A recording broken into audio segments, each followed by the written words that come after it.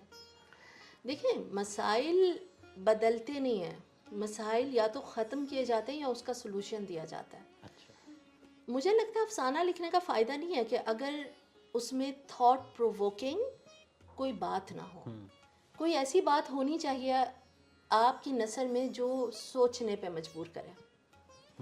کئی دفعہ وہ منٹو نے کہا تھا نا کہ میرا کام ہے یہ سماج کی تصویر جو ہے اس کو ہائی لائٹ کرنا, اس طرح کے الفاظ تھے کچھ. میرا کام نہیں ہے کہ ان کو میں چولی پہناؤں یا ان کو ڈھکوں, تو میرا کام ہے بات ان کی جو برائی ہے وہ دکھا دینا. میں بلیک بورڈ کے اوپر وائٹ چاک سے لکھتا ہوں تاکہ جو ہے سماج کی بدصورتی اور زیادہ سامنے آئے. لیکن صرف بدصورتی سامنے لانا کیا کافی ہے؟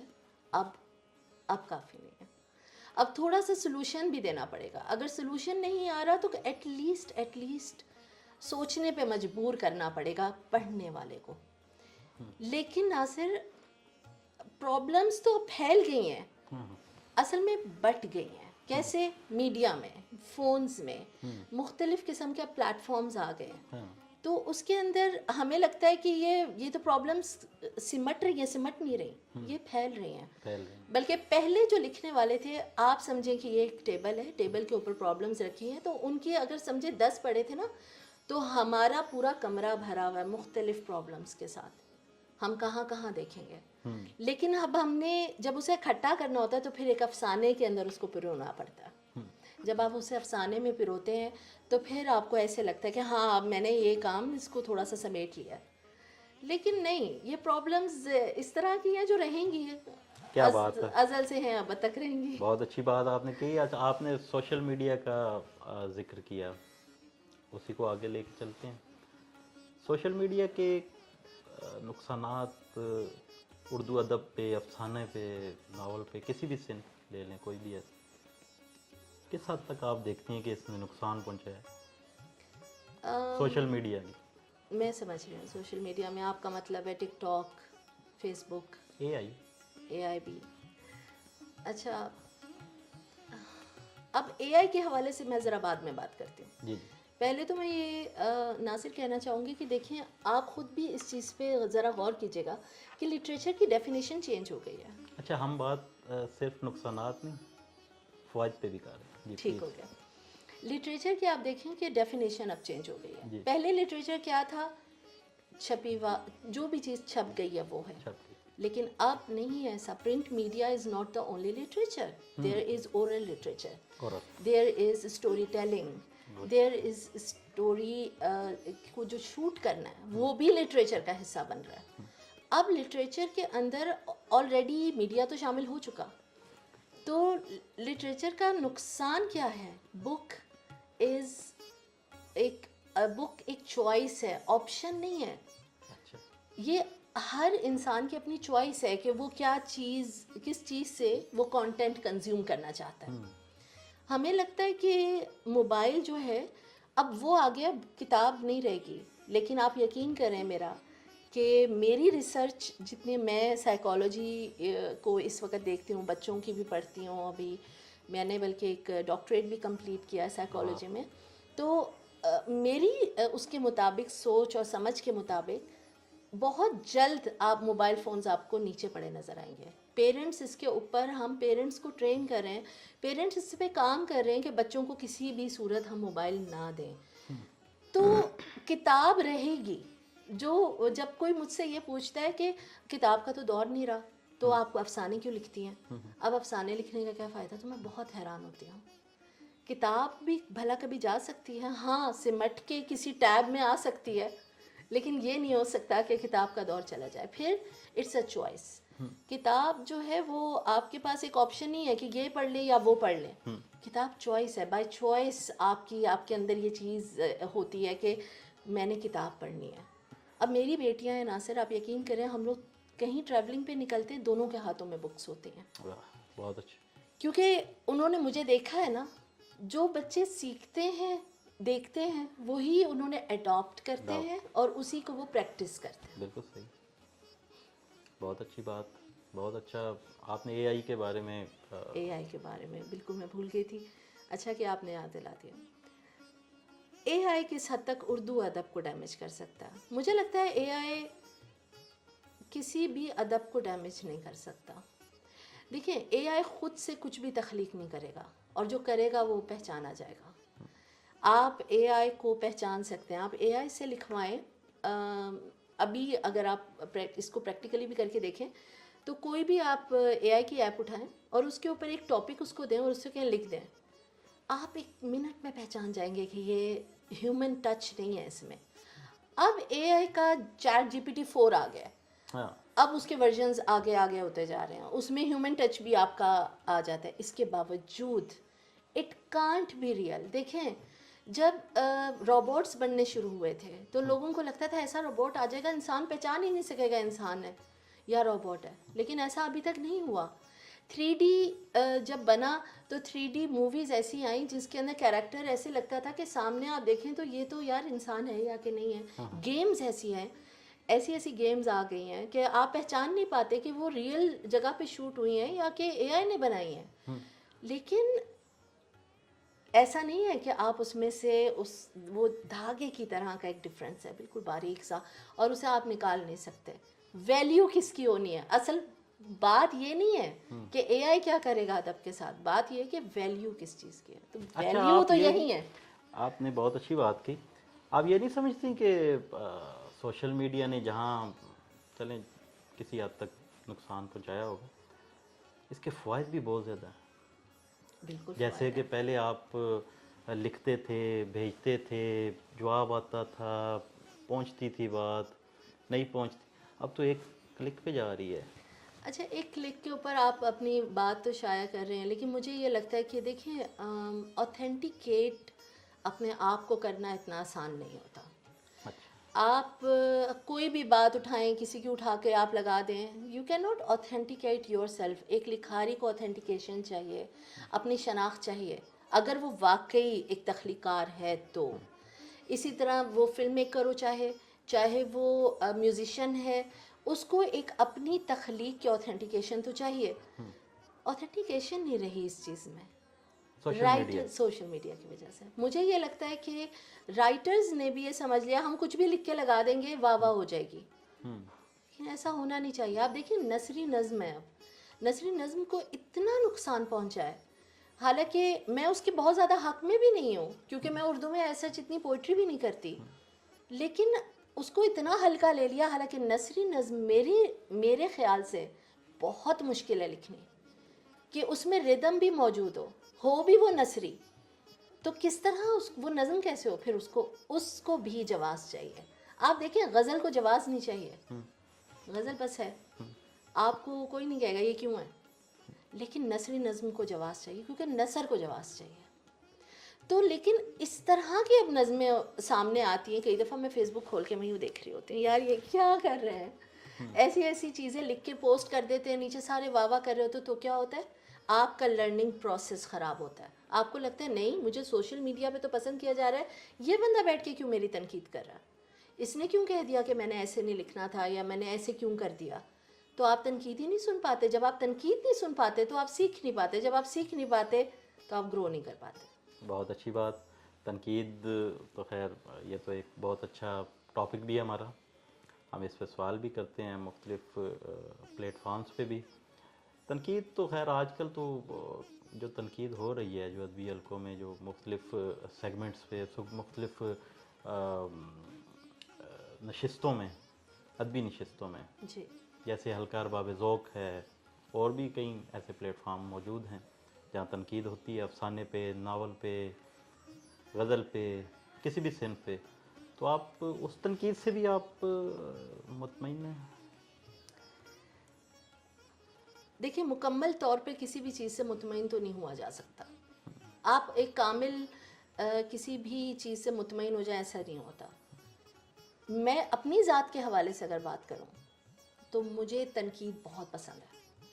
جب میں نے حلقہ ارباب ذوق میں اپنا پہلا افسانہ رکھا تو اس کی تعریف بھی بہت ہوئی اور تنقید بھی ہوئی. میں نے وہ ایک تنقید اپنے ذہن میں ایسے بٹھا لی جیسے ہماری مائیں کہتی تھی نا پلو سے باندھ لو یہ ہاں بات. جی. بات دراصل یہ ہے کہ ہماری بھی نوجوان جو نسل ہے اس کے اندر، میں بھی حالانکہ کوئی اتنی ابھی وہ نہیں ہوں، میں بھی نوجوانوں میں ہی شامل ہوتی ہوں، اس کے باوجود میرے ساتھ کی بھی بہت سارے خواتین اور مرد حضرات لکھنے والے لکھاری لوگ، وہ کہتے ہیں ان کو کیا پتہ، یہ اٹھا کے تنقید کر دیتے ہیں، لیکن نہیں، ایسے نہیں ہوتا. دیکھیں، اگر کوئی شخص کسی بھی وجہ سے آپ پہ ایک غلط تنقید، اس کو سمجھ نہیں آئی بات، کیوں سمجھ نہیں آئی، اس کا مطلب آپ کے لکھنے میں کہیں کوئی غلطی رہ گئی ہے. کوئی تو غلطی ایسی ہے جس کو اگر آپ سدھاریں گے تو نیکسٹ ٹائم یہ بات آپ نہیں سنیں گے. نہیں سنیں. ٹھیک ہے. یعنی آپ تنقید برائے تنقید بھی کوئی کر رہا ہے نا، تو اس کو پازیٹیو جب تک لیں گے نہیں، آپ گرو نہیں کر سکتے. آپ کی جب ہم کہتے ہیں کہ ہم نے سب ہمیں آتا ہے، جس دن ہم یہ سمجھ لیں گے ہمیں سب آتا ہے، آپ سمجھے لکھاری اسی دن مر جاتا. اس کا مطلب تو یہ ہوا کہ آپ نے تنقید کو بالکل صاف ستھرا ایک ٹاپک بنا دیا، میری کیونکہ نظر میں ایسا ہی یہ ہے. اب جیسا کہ اکثر تنقید ہوتی ہے تخلیق کو ایک سائڈ پہ رکھ کے شخصیت پہ تنقید ہوتی ہے. یہ اب الگ بات ہو گئی نا سر. دیکھیں، تخلیق کے اوپر تنقید تخلیق کے اوپر ہونی چاہیے، شخصیت کے اوپر تنقید کا کسی کا بھی حق نہیں ہے. آپ کسی کو یہ تو کہہ سکتے ہیں کہ یہ چیز جو آپ نے لکھی ہے یہ اچھی نہیں ہے، اچھا، لیکن آپ ایک کسی جملہ کو، سننے کو ملتا، سوری جی آپ کی بات کٹ گئی، بولیں. ایک جملہ اکثر سنتے ہیں ہم لوگ کہ وہ شاعر تنقید کے لیے جیسے ہی پیش کرتا ہے چیز، ہم نے شاعر کا ادبی سفر دیکھا ہوا ہے، یہ جہاں جہاں بیٹھتا ہے، جہاں جہاں یہ بات کرتا ہے، ہمیں سب پتہ ہے. اس لیے ہم اس غزل کو یا اس صنف کو یا ناول کو، افسانے کو، ہم یہ نہیں سمجھتے کہ یہ کوئی اچھا لکھا گیا ہے کیونکہ ان کا ادبی سفر ایسا تھا. کیا یہ ایسی باتیں تنقید کے زمرے میں آتی ہیں؟ ایسی باتیں تنقید کے زمرے میں آنی چاہیے نہیں. اگر آتی ہیں تو یہ صحیح نہیں ہے. اس کی وجہ میں آپ کو بتاتی ہوں. دیکھیں، انسان بدلتا ہے. اگر چینج نہ ہو ایک لکھاری کی زندگی میں، کیا ایک عام آدمی کی زندگی میں، تو اس کی زندگی رک جائے گی. ہم کہتے ہیں نا ہارٹ بیٹ کی ایسے لائن ہوتی ہے، تو وہ چلنے کی نشانی ہے نا. زندگی بھی اسی طرح ہے. اگر وہ اسٹریٹ ہو جائے گی تو اس کا مطلب ہے کہ وہ ختم ہو گئی ہے. بات دراصل یہ ہے کہ تنقید کرنے کا بھی ایک آداب ہوتے ہیں. وہ آداب آپ کو آنے چاہیے. آپ کسی کو ذلیل نہیں کر سکتے. آپ کسی کو اس کی پرسنالٹی سے، اس کی تخلیق کو جج نہیں کر سکتے. تخلیق کو تخلیق کار سے الگ کر کے ہی تو دیکھنا ہے. پھر آپ تنقید کریں تو آپ کی تنقید ٹھیک بھی ہوگی. تنقید کا جو اصل پہلو ہے وہ کوئی ایک دو جملوں میں آپ ذرا اس کو ڈیفائن کریں. میں اس کو شارٹ کر کے آپ کو اس طرح سے سمجھاتی ہوں کہ ایک بچہ ہے. جی. آپ ایک بچہ آپ کے پاس آتا ہے اور وہ آپ کو ایک ڈرائنگ دکھاتا ہے کہ یہ دیکھیں یہ میں نے بنائی ہے. تو آپ بچے کی تخلیق دیکھتے ہی اس کو کہیں گے کہ یہ کیا بنایا ہے، کیا ضرورت تھی بنانے کی، چلو جاؤ یہاں سے. یا تو آپ اس کو بالکل اگنور کر دیں گے، یا پھر آپ اس کو انڈر کنسیڈریشن لیں گے اور اس میں سے اچھے پوائنٹس نکالیں گے. پھر اسے بتائیں گے بیٹا اگر ایسے نہیں ایسے کلر کر لے تو زیادہ اچھا ہو جاتا. دونوں باتوں میں کتنا ڈفرینس ہے. بات یہ ہے کہ تنقید کرنا جائز ہے، تخلیقار سے الگ کر کے تخلیق پہ تنقید کریں. دوسری چیز یہ ہے کہ ذلیل کسی کو نہیں آپ کر سکتے. ہمارے ہاں تنقید جب ہونے لگتی ہے کئی دفعہ ہم ذلیل کرنے لگ جاتے ہیں دوسرے کو. اس نے لکھا ہی کیوں، آپ نے کیوں لکھا ہے، اس کا کہ یہ کیا ہے. یہ کوئی سوال نہیں ہے. تخلیقار کی لکھاری کا حق ہے وہ جو چاہے لکھے. کیا کہنے. بہت خوب، بہت اچھی گفتگو رہی. میری بھی خواہش ہے اور ہمارے ناظرین بھی چاہیں گے کہ کچھ پوئٹری، کچھ شاعری، ایک نظم پلیز عطا. جی ناصر، جیسے کہ میں نے آپ سے کہا تھا کہ میں نثری نظم جو ہے وہ بہت جواز مانگتی ہے اپنے لکھنے کا نا. اس کے اندر ایک جواز کی ضرورت ہوتی ہے. تو ایک میری نظم ہے پلیز. تنشی احساس. واہ. کاش کے انسان کو حص ادراک میسر ہو. واہ. کاش کے انسان کو حص ادراک میسر ہو، گلوں کو مسکرانا آ جائے. بعید و نزدیک یہ دکھ کے قصے دراصل سوختہ جان ہیں. کاش کے خدا پرستی ہی انہیں محو کر دے. یہ جو سلگتی ہوئی فریادیں باز گشت کرتی ہیں. کاش کے خاموش گر ان پر سکوت تان تان کر دے. واہ دیکھو یہ جو زمین آسمان لرز رہے ہیں، یہ پناہ گزین پرندے جو سرگشتہ ہو رہے ہیں، واہ کاش کوئی روکش ہی انہیں روک لے۔ واہ معصوم کی آنکھوں میں بھری برسات ہے، واہ اے کاش کوئی جذب کنندہ بھیگے چراغ پھر روشن کر دے، واہ، یا پھر کوئی نشہ آفریں مجھ سے میری ہوش مندی ہی چھین لے۔